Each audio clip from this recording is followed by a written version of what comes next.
À votre avis, du temps des pharaons, que prenaient les femmes lorsqu'elles avaient une grosse baisse de libido? Eh non, vous vous doutez bien qu'elles n'avaient pas de pharmacie au premier coin de la rue. Alors, pour remédier aux petits bobos quotidiens, et même aux grands, les femmes avaient de drôles de traditions médicinales. On leur faisait boire du sang de lézard, manger des souris mortes, des excréments humains ou encore on leur mettait des cataplasmes de pain et de boue comme remèdes universels contre les maladies et les blessures. Bon, je ne vous cache pas que des fois, ces mêmes remèdes leur causaient d'autres problèmes de santé. Pour répondre à notre question du début, lorsqu'elles n'avaient plus tellement envie d'avoir de rapports sexuels, eh bien les femmes recevaient parfois de la salive de cheval comme médicament. C'est vrai que relativement au sang de lézard, c'est passable. En tout cas, niveau gustatif, ça ne doit pas être folichon. Maintenant, si vous connaissez une amie qui se plaint d'une libido altérée, vous savez quoi lui proposer. Même si ça peut la choquer au départ, proposez-lui de le faire passer avec une boisson. Un petit diabolomante par exemple, ça passe crème. À ce propos, si vous voulez connaître toutes les normes chez les Égyptiens et les Romains d'il y a plusieurs siècles, installez-vous confortablement et ne clignez pas des yeux, au risque de rater des choses palpitantes et insolites. C'est parti!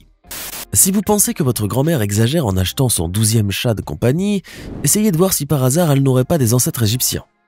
Car oui, les Égyptiens et les chats, c'est une grande histoire d'amour. Une histoire qui date de milliers d'années.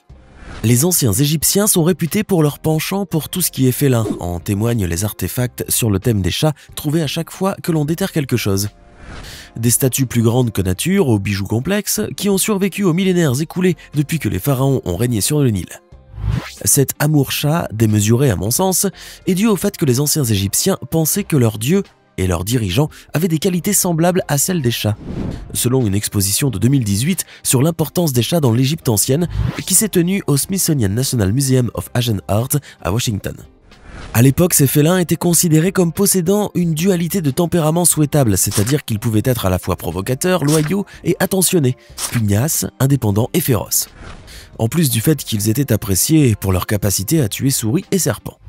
Cela faisait ainsi d'eux des créatures exceptionnelles dignes d'attention et d'adoration. Ils étaient tellement adorés que les anciens Égyptiens nommaient ou surnommaient carrément leurs enfants d'après des félins, y compris le nom mythe, qui veut dire chat pour les filles.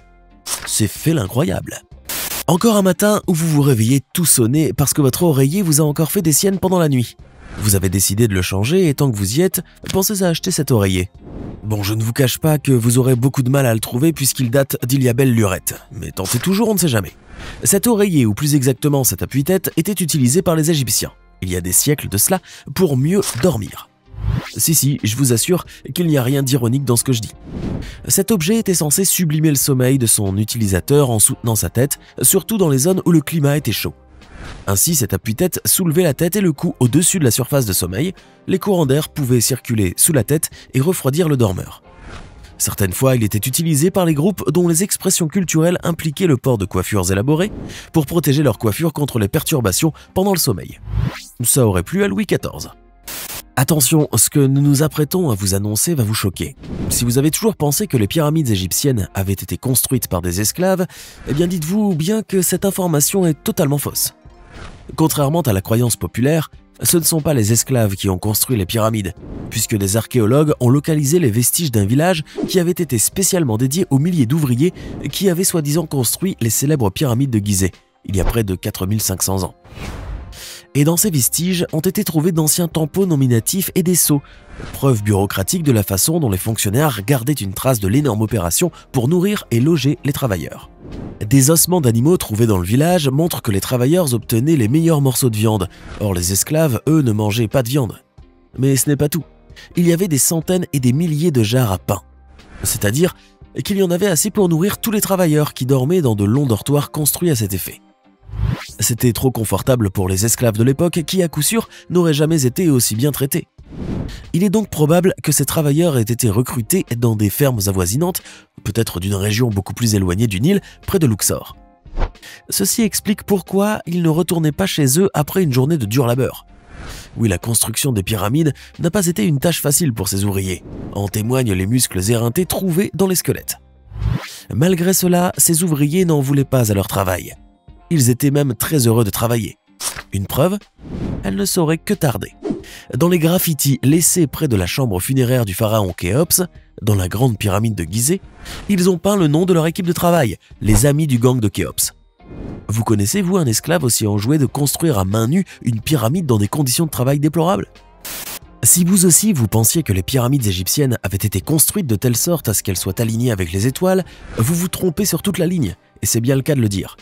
Cette idée a été suggérée par des chercheurs qui ont étudié les pyramides de Gizeh, mais elle a été fortement controversée. À première vue, cela semble plausible puisque les anciens Égyptiens suivaient de près le ciel nocturne et nommaient les constellations d'après leur dieu. Ils ont étudié les constellations et utilisé le mouvement des étoiles pour prendre des décisions sur le moment de planter des cultures et de récolter. Mais est-ce suffisant pour dire que les pyramides elles-mêmes sont réellement alignées avec un ensemble particulier d'étoiles? Au fil des ans, les chercheurs ont proposé une poignée d'alignements célestes possibles pour les pyramides, en particulier avec le complexe pyramidal de Gizeh, site célèbre à l'extérieur du Caire qui abrite en son sein le grand sphinx et 3 pyramides principales. La pyramide de Menkor, la pyramide de Khéphren et la grande pyramide de Gizeh. Mais il faut savoir que ces pyramides ont été construites dans les décennies autour de 2500 ans avant Jésus-Christ, au cours d'une période appelée l'Ancien Empire de l'Égypte ancienne. Ainsi, tout alignement céleste qu'ils ont avec le ciel nocturne devrait correspondre à ce à quoi ressemblaient les cieux il y a environ 4500 ans. De plus, il n'y a aucune preuve physique ni aucune trace dans les textes égyptiens indiquant que les pyramides ont été intentionnellement conçues pour s'aligner avec les étoiles. C'est une intox. Dans l'ancienne Égypte, on accompagnait les morts jusqu'au bout, au bout du fameux tunnel d'où jaillit la lumière blanche, et même bien après cela. À l'époque, on se devait de guider les morts dans l'au-delà, histoire qu'ils ne se retrouvent pas un peu paumés une fois arrivés à destination. Quoi de mieux alors qu'un guide du genre mode d'emploi Ikea, mais version dédiée aux momies? Blague à part, un ancien livre égyptien de sortilèges destiné à guider les morts dans l'au-delà a vraiment été retrouvé enterré avec des momies, dans un cimetière vieux de 3500 ans. Le livre des morts égyptien se présentait sous forme de rouleau d'environ 14 mètres de long, et tout était rempli de sorts. Cette trouvaille a été révélée dans le cadre d'une présentation des dernières découvertes archéologiques du cimetière de Touna al-Gebel, dans le centre de l'Égypte. Il faut savoir que de tels rouleaux étaient un élément courant des sépultures dans l'Égypte ancienne, et leur incantation était une forme d'assurance voyage surnaturelle pour les morts. Il est très rare de nos jours de mettre la main sur un livre des morts, dans la tombe même où il a été enterré près de sa momie.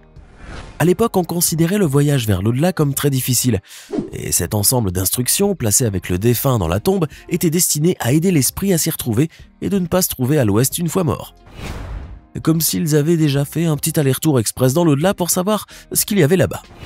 Avant de continuer, n'oubliez pas de cliquer ici pour vous abonner si vous aimez cette vidéo et d'activer toutes les notifications pour ne rater aucune de nos prochaines vidéos. Passons à présent aux Romains et préparez-vous à en entendre des bien bonnes. Vous n'êtes pas sans savoir qu'Alexandre le Grand est mort assez tôt, à l'âge de 32 ans seulement. En revanche, comme tout le monde, vous ignorez de quoi il est mort. Voici ce que nous savons de notre côté. La mort d'Alexandre le Grand est sans doute le cas le plus célèbre de pseudo-thanatos, ou faux diagnostic de mort jamais enregistré. Lorsqu'il mourut à Babylone en 323 avant Jésus-Christ, son corps ne commença à présenter des signes de putréfaction que 6 jours après le décès. Cela n'a fait que conforter les croyances des Grecs de l'Antiquité qui pensaient fermement que le jeune roi macédonien n'était pas un homme ordinaire mais un dieu. On sait que le conquérant de l'Empire qui s'étendait des Balkans au Pakistan moderne est tombé malade et a connu une longue et atroce agonie de 12 jours. Depuis lors, les historiens ont débattu de la cause de sa mort, parlant de toutes sortes de maladies. Du paludisme à la typhoïde, en passant par l'éventualité d'un empoisonnement à l'alcool ou d'un assassinat par l'un de ses rivaux. Une érudite et clinicienne nommée Dr Catherine Hall, maître de conférence à la Dundee School of Medicine de l'université d'Otago en Nouvelle-Zélande, stipule dans un article publié dans The Ancient History Bulletin la théorie qu'Alexandre le Grand pourrait avoir souffert du trouble neurologique du syndrome de Guillain-Barré. Elle soutient qu'il a peut-être contracté la maladie à la suite d'une infection à Campylobacter pylori, une bactérie courante à l'époque, ce qui a produit une paralysie sans causer de confusion ou d'inconscience. Elle en déduit donc que les gens n'ont peut-être pas remarqué de signes immédiats de décomposition sur le corps pour une raison simple. Parce qu'Alexandre n'était tout simplement pas encore mort, mais dans un état d'inertie totale. Hall appuie son idée avec le fait que le conquistador a développé une paralysie progressive, symétrique et ascendante pendant sa maladie. Et bien qu'il ait été très malade, il est resté pleinement maître de ses facultés mentales jusqu'à la veille de sa mort. Saviez-vous que le 26 mars 193 était à peu près la date de la mise aux enchères de l'Empire romain? Oui, le vrai, pas une représentation en maquette. À cette date, les prétoriens responsables de la protection de l'empereur Pertinax ont assassiné ce dernier et ont aussitôt mis l'Empire romain à la vente. Avant de mourir et avant même d'être à la merci de la garde prétorienne, Pertinax s'était lié avec celle-ci pour éliminer son prédécesseur, l'empereur Commode, comme vous avez peut-être pu le voir dans le film Gladiator. Empereur méritant, Pertinax était le fils d'un esclave affranchi qui avait fait florès dans le commerce et qui avait bénéficié d'une bonne éducation et révélé ses talents dans l'armée du Danube, aux côtés de l'empereur Marc Aurèle, père et prédécesseur de Commode. Ce dernier avait été tué dans son bain par son amante, après quoi le préfet de la garde, Laetus, propose à Pertinax de prendre le pouvoir. Celui-ci, alors âgé de 66 ans, accepte en promettant un petit cadeau de remerciement aux prétoriens en échange de leur soutien macabre. Sauf qu'une fois à la tête de l'Empire, Pertinax découvre que la trésorerie bat de l'aile, vidée par les gaspillages et les fêtes sans nombre organisées par son prédécesseur. Fini la fête, il va alors se serrer la ceinture et couper les vivres à la plèbe de Rome qui devra se contenter du strict minimum. Il limite les privilèges accordés aux prétoriens et revient sur sa promesse de départ, celle de leur payer la prime, chose qu'ils ont bien évidemment pris pour une grande trahison. Le peuple maugré et les prétoriens se révoltent. 300 d'entre eux se ruent dans la cour du palais impérial, déterminés à avoir la peau de Pertinax. Ce dernier a l'outrecuidance de les rencontrer pour les raisonner, mais rien n'y fait. Le chef des insurgés perd patience, coupe court à la discussion en plongeant son épée dans la poitrine de l'empereur et met ainsi fin à son règne de 87 jours. Dès lors, 2 sénateurs se présentent pour solliciter la succession de Pertinax et c'est un certain Didius Julianus qui l'emporte. Lui aussi récompense que très peu ses soldats et se retrouve à son tour sauvagement massacré. Après une petite guerre civile entre les armées des frontières, l'armée du Danube impose enfin Septime Sévère. Rome va alors changer de nature et fatalement décliner pour être décrit comme bas empire depuis le règne tragique de Pertinax.